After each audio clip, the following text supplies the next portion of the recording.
sentamos, vamos a cerrar nuestros ojos y vamos a orar a nuestro Dios. Eterno y amante Padre, gracias por tu palabra, porque tu palabra es la verdad. Gracias porque a pesar de quienes somos, tú nos miras con amor. Y Cristo Jesús vino a este mundo para entregar su vida, para poder darnos salvación y vida eterna. Y en esta hora estamos delante de ti con el propósito de escuchar tu voz, escuchar tu palabra. Y pedimos que la obra de tu Espíritu Santo sea completa en nuestro ser, para que podamos aceptar tu palabra, recibir tu palabra y ponerla en práctica en nuestra vida diaria. Gracias te damos porque tu amor y bondad son para siempre y tú tienes un lugar para nosotros en tu reino. Gracias por escucharnos. En el nombre de Jesús. Amén. El título del tema que hoy vamos a tratar es Jesús mira tu fe, no tus pecados. Vamos a comenzar viendo un pasaje que el apóstol Pablo escribió en una de las cartas al joven Timoteo. La primera carta del apóstol Pablo a Timoteo, en el capítulo 2, nos recuerda cuál es el propósito de Dios para los seres humanos. Cuánto Él anhela, cuánto Él desea alcanzar a la humanidad y todo lo que Él hizo, todo lo que está haciendo y lo que finalmente hará para redimir a los seres humanos que por la fe puedan y quieran entregar su vida y su corazón a Cristo Jesús. Primera Timoteo, primera carta del apóstol Pablo a Timoteo, dice el capítulo 2 y el verso 3 y el verso 4. Vamos a leer lo que dice la palabra de nuestro Dios. Esto, primera Timoteo capítulo 2, verso 3. Esto es bueno y agradable delante de Dios nuestro Salvador. ¿Dice así la Biblia? Claro que sí. Esto es bueno y agradable delante de Dios nuestro Salvador. Y el verso 4 nos dice cuál es el deseo, el anhelo vehemente que Dios tiene para con la raza humana. Y de paso quiero decir que aunque aquí se utiliza la palabra hombre, debemos aclarar que no solamente se refiere al género masculino, ¿sí? Es una palabra inclusiva que sería mejor si dijéramos la humanidad, ¿verdad? Incluye todo género, toda raza, toda nacionalidad, toda edad. Así que el verso 4 dice, el cual quiere que todos los hombres o que toda la humanidad sean salvos y vengan al conocimiento de la verdad. Muy bien, el verso 4 nos dice en dos palabras, en dos frases, cuál es el anhelo de Dios para la raza humana. Quiere que seamos salvos. ¿Cuántos queremos que el Señor nos salve? Bien, nosotros también deseamos ser salvos por Él. Y luego dice que vengamos al conocimiento ¿de qué? De la verdad. Claro, Jesús dijo, yo soy el camino, la verdad y la vida. Él está diciendo que somos invitados para tener una experiencia salvadora con Él, una relación salvadora con Él y de esa manera tener la garantía y seguridad de la vida eterna en Cristo Jesús. Muy bien, teniendo en mente este pensamiento, vamos a ir al capítulo 2 del Evangelio de San Marcos, donde tendremos el tema o el desarrollo del tema de esta hora. Así que vamos a ir al Evangelio, iremos al Evangelio de San Marcos, capítulo 2 y el verso 1. Este incidente, este acontecimiento sucedió en una ocasión en la que Jesucristo, después de una gira misionera, se encontró en cierto lugar, llegó a cierto lugar. Los especialistas bíblicos dicen que probablemente llegó a la casa de Pedro, ahí en Capernaum. Llegó al lugar donde de alguna manera se había establecido o tenía como un centro de operaciones del sector donde él estaba haciendo la obra salvífica, la obra salvadora, la obra y la misión que él había venido a cumplir a esta tierra. Y aquí en el capítulo 2 se nos dice que Jesús ya había estado en una ocasión anterior en ese lugar y de nueva cuenta había regresado a este lugar. Capítulo 2, Evangelio de San Marcos, dice en el verso 1, después de algunos días, ¿están conmigo?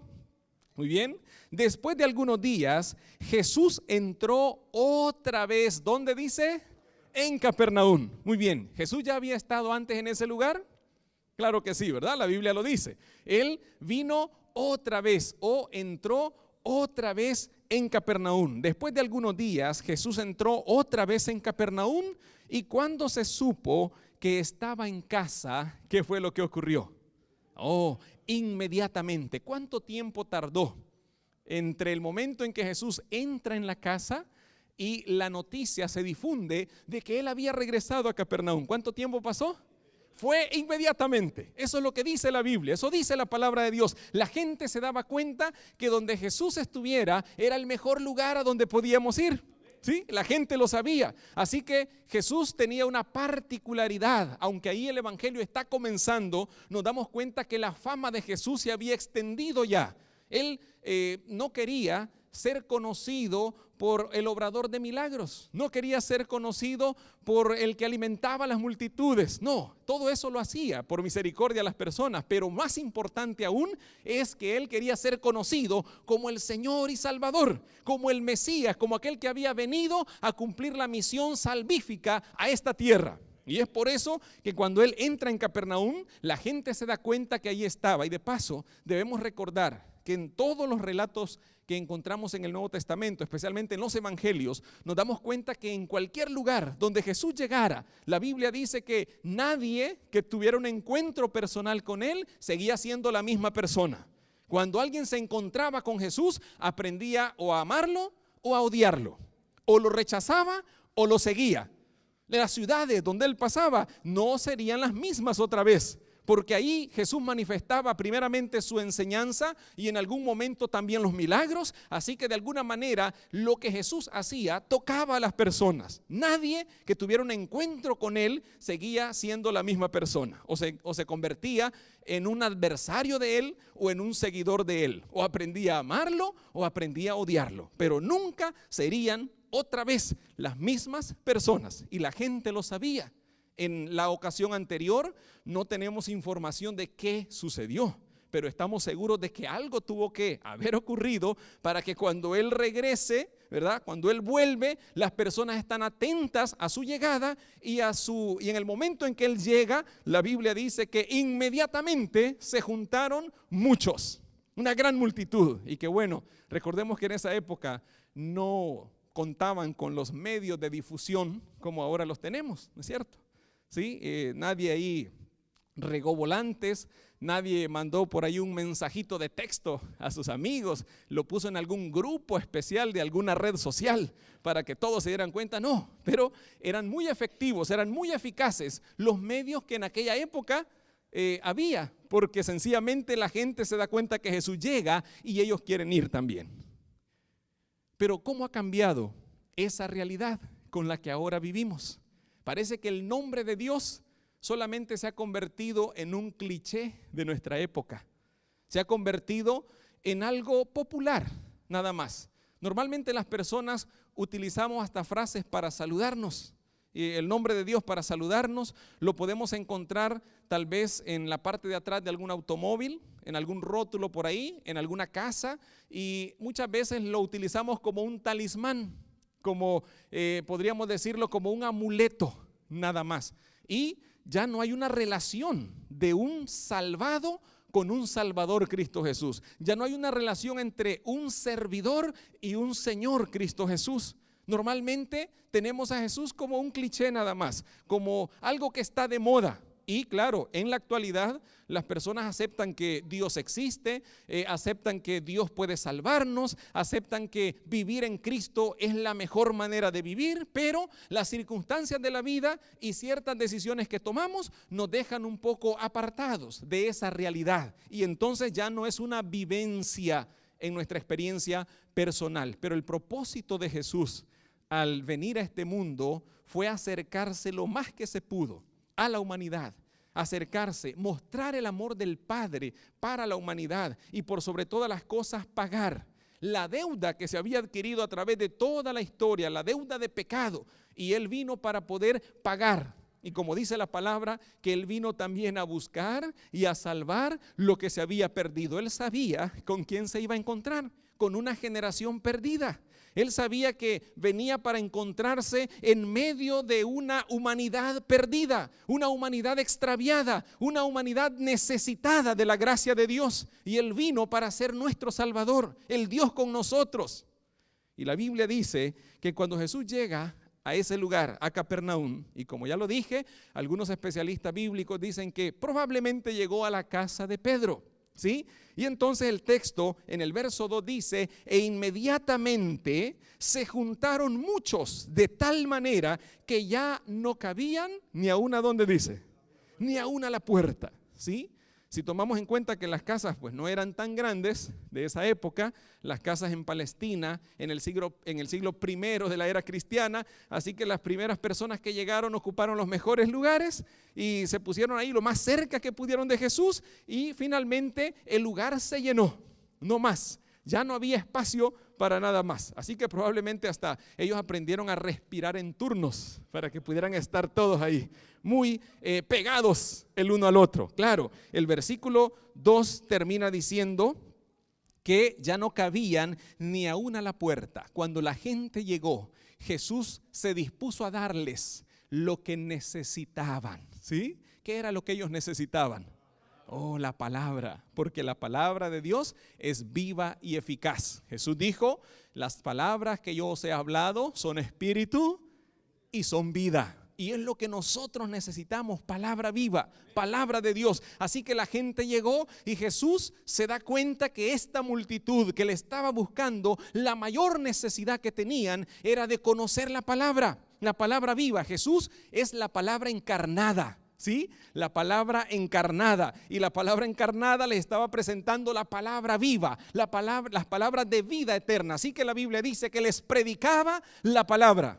Oh, pero ahí aparece en medio del relato lo que le da fuerza a esta historia. En el verso 3 se nos dice, como dando una visión hacia otro lado, dice el verso 3: entonces vinieron a él.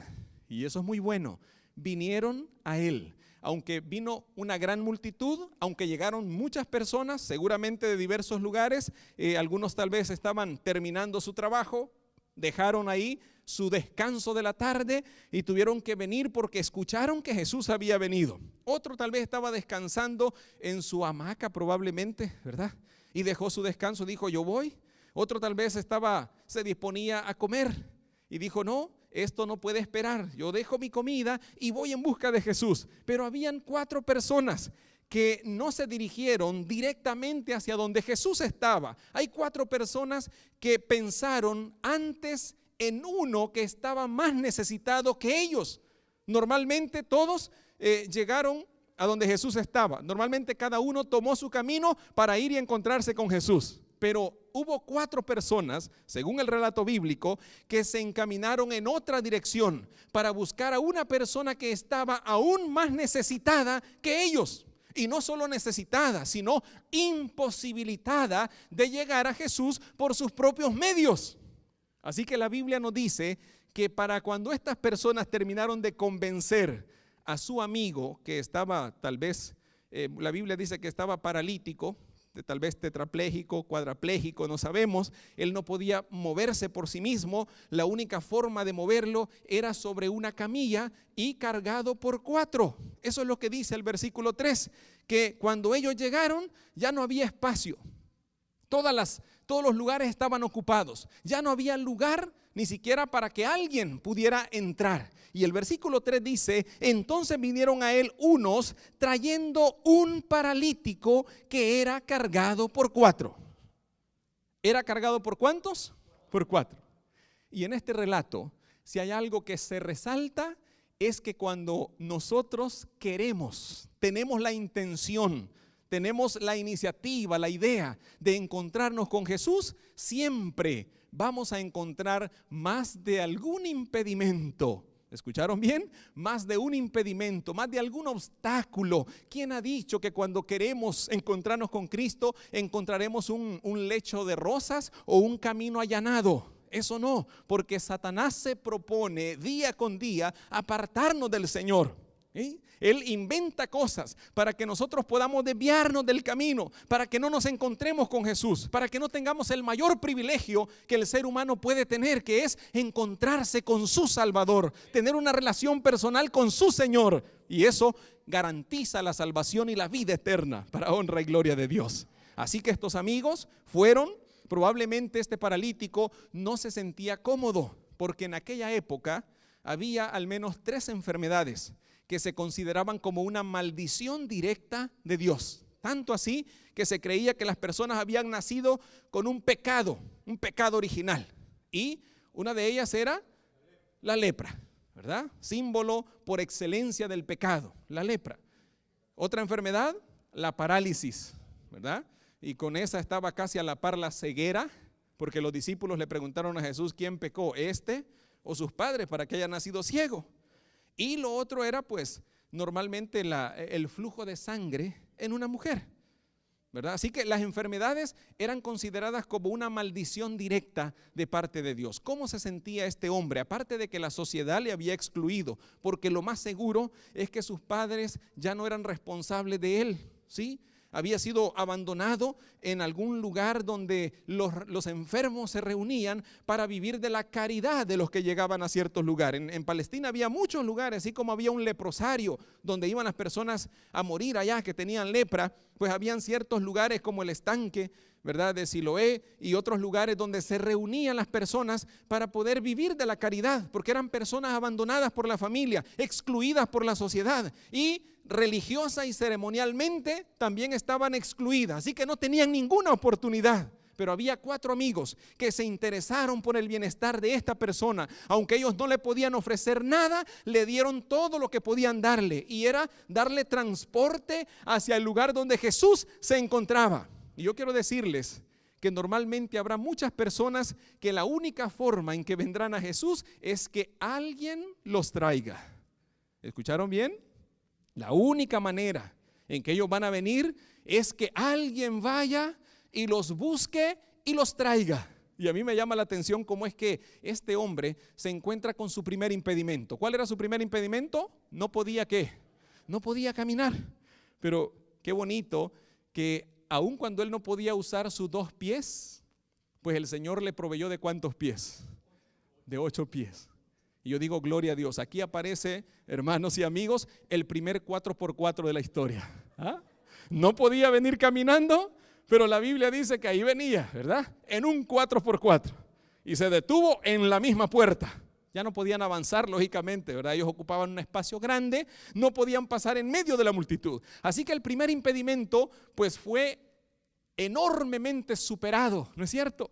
No podía caminar sobre sus 2 pies, pues ahora venía sobre 8 pies, 4x4. ¿Creen ustedes que podían detenerse? No, venía con la doble puesta, ¿verdad? Hasta llegar donde Jesús estaba. Recuerde y no olvide, habrá personas que llegarán al reino de los cielos y le van a dar las gracias a usted, porque usted lo fue a buscar, porque usted les dijo, vamos, porque usted fue el único medio que el Señor tenía para alcanzarlos, y fue y los trajo. ¿Qué otra oportunidad este hombre iba a tener? La Biblia pues no nos registra que Jesús haya vuelto a ese lugar específicamente. Probablemente era la última oportunidad, y nunca sabremos cuándo será la última oportunidad para una persona que necesita encontrarse con Jesús. Y los medios con los cuales el Señor cuenta somos nosotros, los que ya hemos conocido. Así que estos 4 amigos fueron, lo buscaron, le convencieron, lo pusieron en la camilla y lo trajeron. Primer impedimento era su propio problema. ¿Qué puede representar ese propio problema? Pues nuestros propios pecados. Hay muchas personas que no quieren acercarse a Jesús por la vergüenza que los carcome.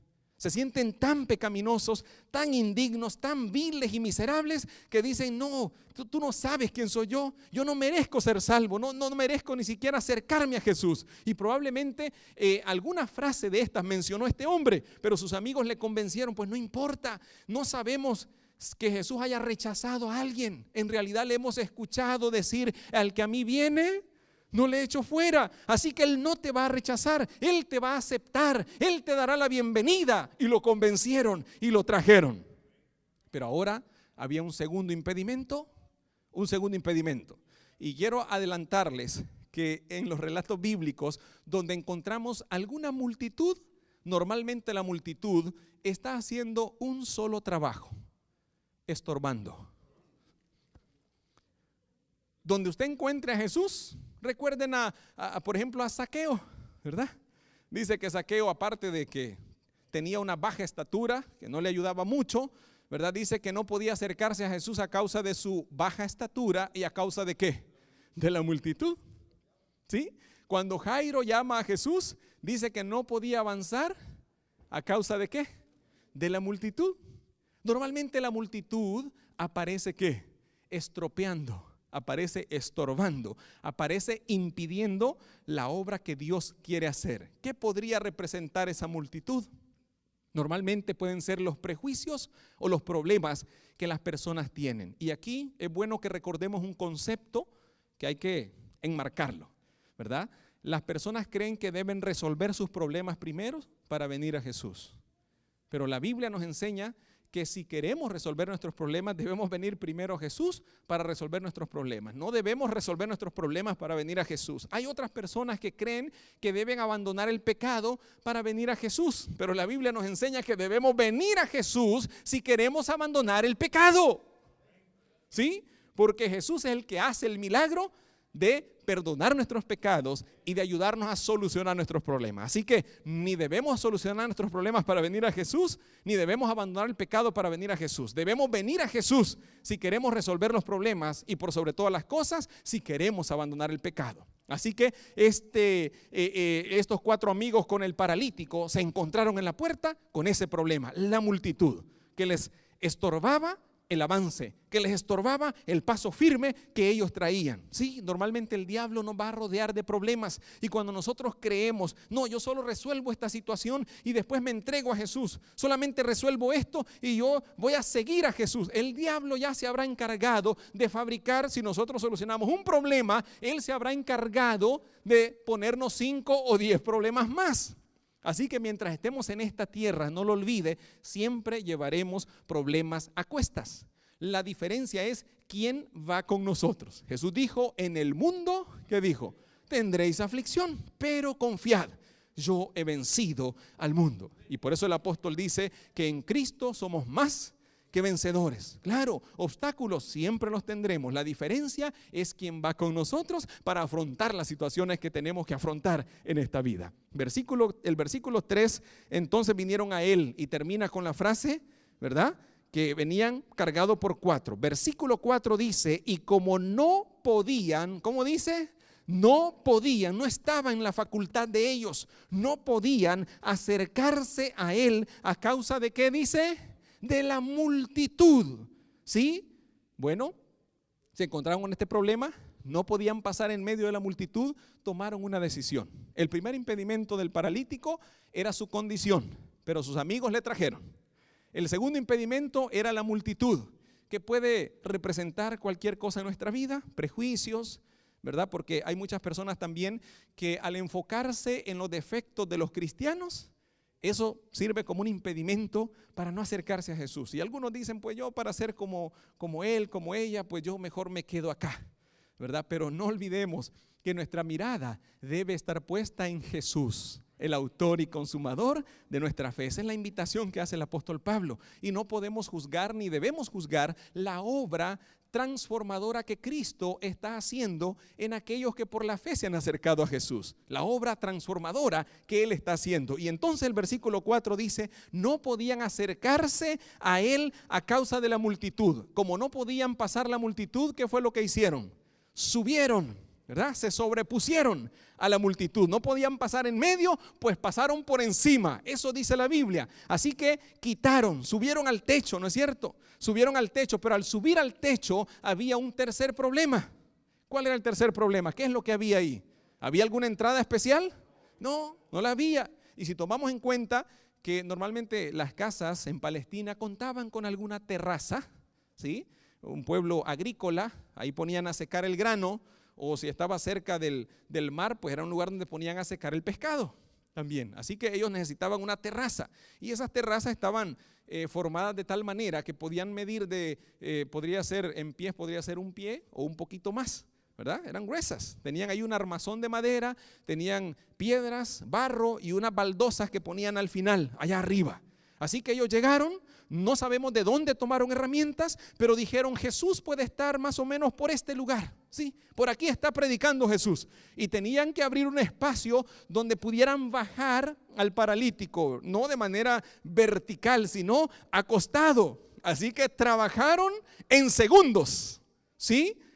Ahí encontraron la manera. Dijeron, bueno, tenemos dos opciones: o nos regresamos y todo seguirá igual, o hacemos algo fuera de lo común, fuera de lo normal, fuera de serie, para que las cosas puedan cambiar para nuestro amigo paralítico. Así que se pusieron manos a la obra, abrieron el lugar, dice el versículo 4, quitaron parte del techo de donde él estaba y a través de la abertura, ¿qué hicieron? Bajaron la camilla en que yacía el paralítico. Y notan ustedes lo que dice el relato bíblico. Notan ustedes, abrieron. Claro, yo me imagino que no todo lo pudieron sacar hacia arriba, ¿no es cierto? Algo tuvo que caer, ¿verdad? Y la gente empezó a ver, primero a escuchar ruidos allá arriba. ¿Qué está pasando? No era un terremoto, no, pero se estaba partiendo el techo. Y comenzaron a ver que caían algunos escombros tal vez. Oh, y la luz que apareció arriba, porque abrieron el techo. Y entonces se miraban ahí las cabezas que asomaban. Jesús tuvo que interrumpir su sermón, ¿no es cierto? Guardó silencio para ver qué estaba pasando. Se hizo un espacio. Esa multitud que no fue pasada por en medio, pues ahora ellos hicieron ¿qué cosa? Un espacio. ¿Por qué? Porque, hermanos, también apareció por ahí el primer ascensor de la historia. ¿Cuántos decimos amén por eso? No lo patentaron, ¿verdad? No lo patentaron, pero sí lo usaron. Y ahí dijeron, bueno, aquí no nos queda de otra. No sabemos de dónde tomaron herramientas, no sabemos de dónde tomaron sogas, pero se habían propuesto traer a su amigo, a Jesús, y ahí lo iban a poner. Gloria a Dios por eso. Cuánto propósito ellos tenían. Debemos llevarlo a Jesús. Él sabrá qué hacer con nuestro amigo. Cuando nosotros como miembros de la iglesia también tenemos ese propósito, nada nos va a detener, ni los impedimentos de la propia persona. Vamos a encontrar la forma de traerlo, ni las multitudes que rodean a Jesús, vamos a pasar encima de ellas, ni los techos que están por ahí duros, firmes, fríos, los vamos a quitar también para traer a las personas a Jesús. Y eso fue lo que hicieron estos amigos. La gente dijo, hey, pero están interrumpiendo el programa. La liturgia, ¿qué pasó aquí? ¿Verdad? ¿Dónde están los diáconos para que pongan en orden este asunto? Eso no está aquí escrito en el programa. Porque siempre vamos a encontrar personas que son rigurosas a la ley, ¿no es cierto? Mueren con la ley, ¿verdad? Sí, el orden es bueno y es necesario. Pero en alguna ocasión, por la salvación de alguien, será necesario quebrar un poquito el protocolo, interrumpir el programa, porque alguien necesita ser salvo, alguien necesita encontrarse con Jesús. Y ahí aparece la camilla. Dice, la bajaron. Y notan ustedes, bajaron la camilla en que yacía el paralítico. Y el texto central de esta historia está en el versículo 5. ¿Qué es lo que aparece por ahí? Dice la Biblia, al ver Jesús que este hombre era pecador. Oh, no dice eso, ¿verdad? Como dice, al ver Jesús la fe de ellos. ¿Qué es lo que mira Jesús cuando nos encontramos con Él? ¿Y sabe que tenemos pecados? Sí lo sabe, pero a pesar de nuestros pecados, Él mira en nuestro corazón ¿qué cosa? La fe que podemos tener para acercarnos a Él. Y prueba de esa fe eran las obras que ellos estaban haciendo, ¿no es cierto? Todo lo que habían hecho, el esfuerzo que habían hecho para traer al amigo, para ponerlo sobre el techo, para romper ahí, para bajarlo. Todo lo que vio ahí, todo lo que ocurrió mostraba una sola cosa, y es que ellos tenían fe en el poder de Dios. Confiaban en que Jesús podía hacer algo en favor de su amigo. Y lo pusieron en el mejor lugar donde un ser humano puede estar, delante de Jesús.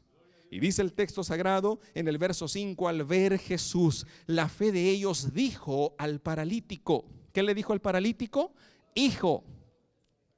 Hijo, hay una coma ahí por alguna razón. ¿Cuándo fue la última vez que este hombre escuchó esa palabra? Probablemente sus padres lo habían abandonado. Y esa palabra en la Biblia significa adopción. Tú eres mi hijo, yo soy tu padre. Gloria a Dios por eso. Aunque tu padre y tu madre te abandonaren, con todo Jehová te recogerá. un principio eterno en la palabra de Dios. Jesucristo nos adopta como sus hijos, a pesar de quienes somos, a pesar de nuestro pasado, a pesar de nuestros defectos, a pesar de nuestra vida de fracaso. La Biblia dice que cuando venimos a Jesús con fe, Él nos acepta, Él nos recibe, Él nos da la bienvenida, Él nos da el lugar que tiene para nosotros en su reino. Hijo, eres bienvenido. Hijo, ocupa tu lugar en mi familia. Hijo, tú tienes un lugar privilegiado en la familia de la fe, en el reino de los cielos. Hijo. Y ahora viene el regalo. ¿Tenía pecado este hombre? Claro que los tenía. Pero Jesús, ¿qué fue lo que vio en él? Tenía pecados y tenía fe. ¿Pero qué fue lo que vio? La fe. Y por cuanto ejerció fe, la obra de Cristo fue completa en su vida. Le dijo, tus pecados te son perdonados. Así que recibió la adopción y recibió el perdón de sus pecados. Y no solo eso, él solamente había venido por una causa. ¿Por qué causa lo traían sus amigos? Por la enfermedad, ¿sí? Y esa fue una de las 3 cosas que recibió este hombre. Lo primero fue la adopción. Hijo de Dios, el despreciado, el desechado, el abandonado, el que no tenía valor alguno en esa sociedad de esa época, recibió el valor de hijo de Dios. Y nosotros no necesitamos nada más si nos convertimos en hijos del Rey, en hijos de Dios. Lo tenemos todo. El apóstol Pablo dice, cuanto más nos dará todas las cosas en Él y por Él. Así que la palabra sigue diciendo que estaban por ahí, no nos olvidemos de ello, siempre estarán los que murmuran. Siempre aparecerán los que critican, los que le encuentran el lado oscuro a las cosas, los que siempre están torciendo la obra que Dios está haciendo, ¿verdad? Así que no vamos a leer lo que dice ahí, yo se lo voy a relatar. Algunos dirigentes religiosos de la época criticaron las palabras de Jesús porque decían que Él no podía perdonar pecados. Nosotros sabemos que como Dios hombre, Él sí podía perdonar pecados. Pero vamos a ir un poco más adelante en el verso 10 para ver cómo termina la historia, porque toda historia, por muy oscura que sea, por muy mala que parezca, si introduce en algún capítulo de su vida, introduce a Dios, pues sencillamente esa historia, por muy mala que haya comenzado, por muy mala que se haya desarrollado, la palabra de Dios dice que va a tener un final feliz, un final glorioso, un final que valdrá la pena recordar todos los días de nuestra vida. Y esta historia era una historia de rechazo, una historia de pobreza, una historia de tristeza. Pero cuando se encontró con Cristo, la vida de este hombre dio un giro total y se enrumbó hacia el lugar donde debe enrumbarse, que es hacia la patria celestial. El versículo 10 dice la palabra de nuestro Dios: pues para que sepáis que el Hijo del Hombre tiene potestad en la tierra para perdonar pecados. ¿Qué dice la Biblia? Oh, dijo al paralítico: a ti te digo, levántate, toma tu camilla y vete a tu casa. Gloria a Dios por eso. Había venido en un 4x4, pero se iba a regresar ¿en qué? Pues en sus 2 pies. Era mejor que cualquier cosa. Ahora él se iba con el título de hijo de Dios. Se iba con el título de adopción. Jesús le dijo hijo. Se iba con sus pecados perdonados. ¿Y cuál era la tercera bendición que recibió este hombre? Oh, y vean ustedes, dice en el verso 12, entonces él, el paralítico, se levantó y tomando su camilla salió delante de todos. ¿Notan ustedes? ¿Qué pasó con la multitud ahora? Oh, ahora sí. ¿Cuál es nuestro problema? Nuestro problema es que queremos solucionar las cosas a nuestra manera y eso no funciona. ¿Sí? Ellos intentaron, de hecho recuerden que venían 4 y venían con todo, ¿verdad? Con toda la fuerza, pero toparon ahí con la multitud, se encontraron con la multitud y no pudieron avanzar, porque el que se encarga de remover la multitud se llama Cristo Jesús.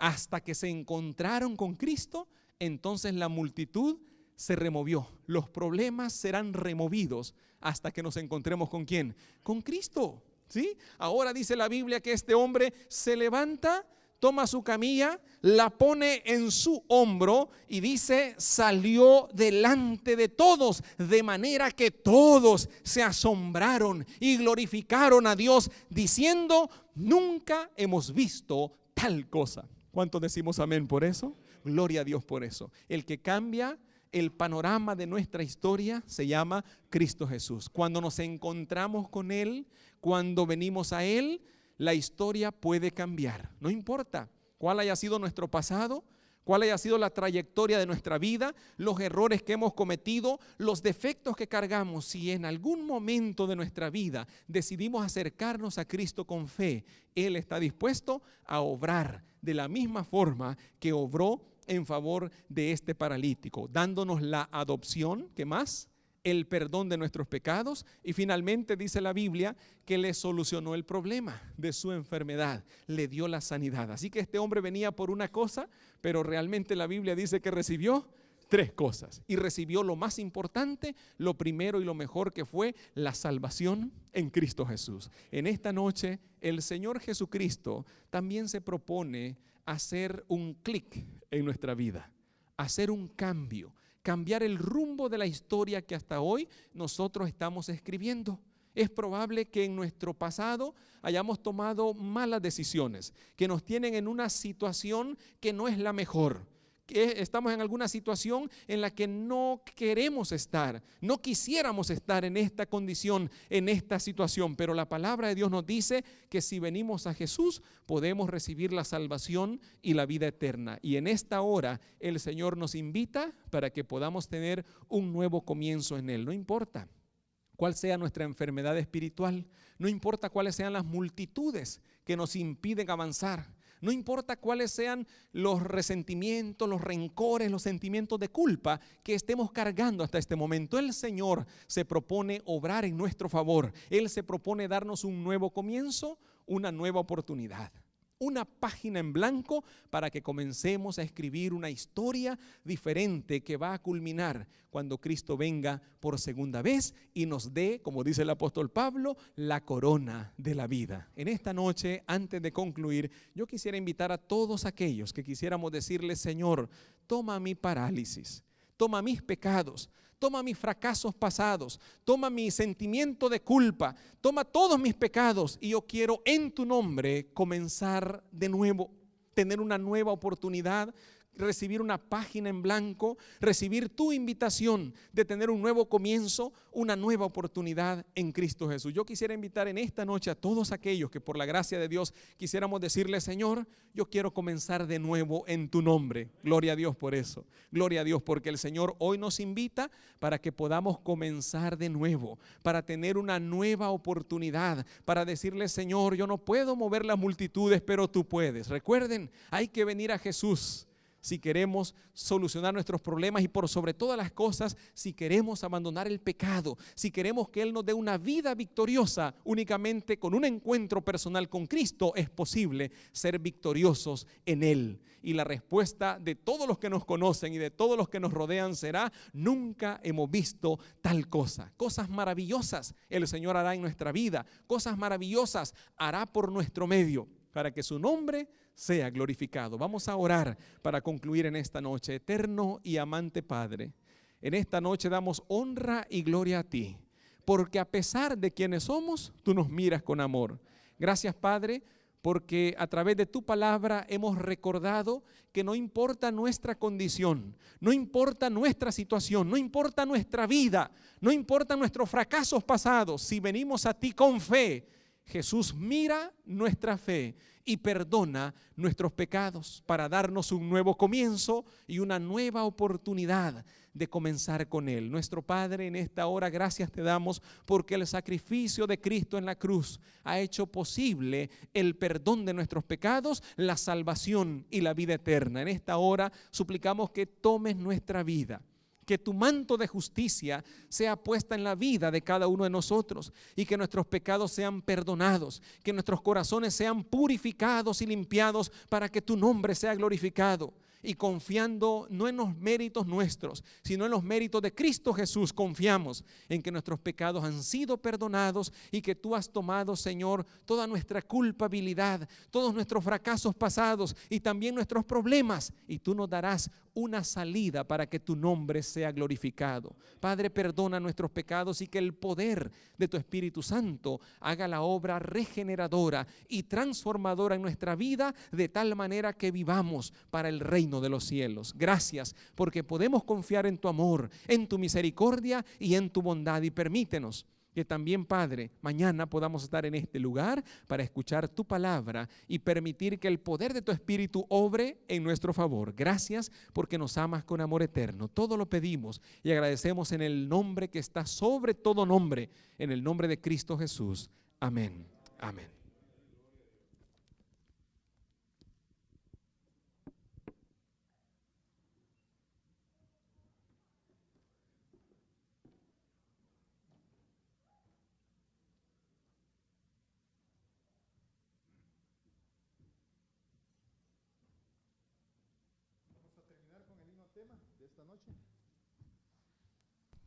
Nos hemos gozado esta noche, ¿verdad?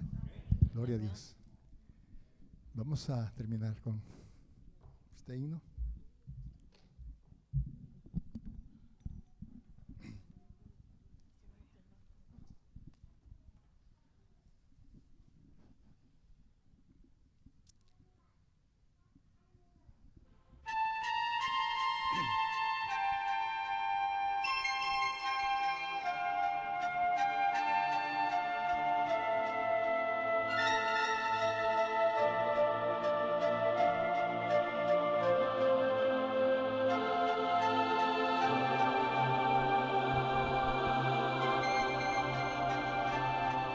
Volví a Jesús con mis penas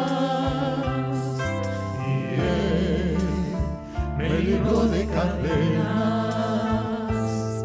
Volví con el rostro entre manos, levantó mi cabeza, lavó mi pecado. Volví como cada mañana, porque sé que me ama y que con su manto perfecto sanará mis defectos. Por eso volví. Mi Jesús, mi Salvador, mi devoción es toda tuya.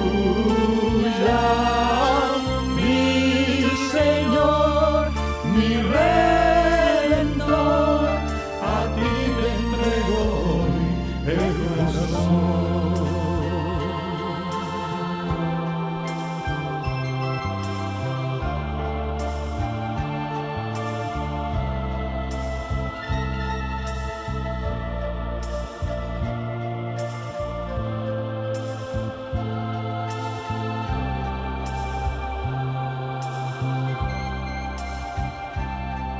Volví a Jesús con mi llanto y Él me secó con su manto.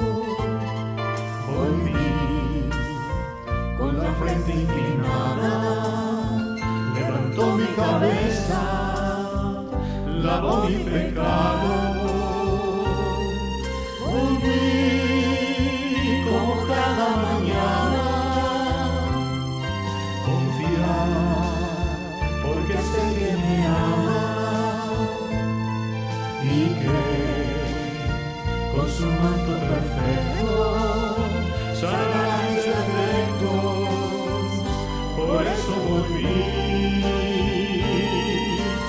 Mi Jesús, mi Salvador, mi devoción es toda tuya.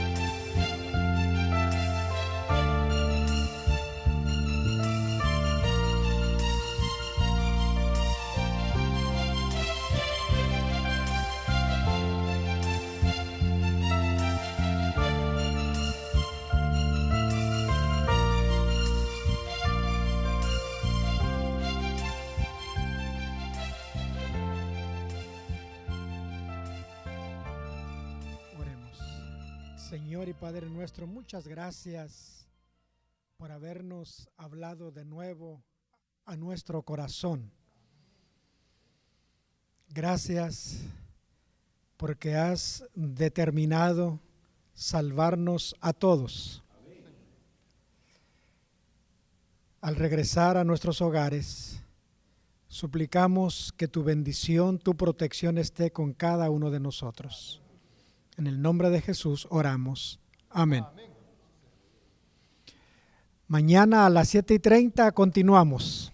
Todos tengan buenas noches.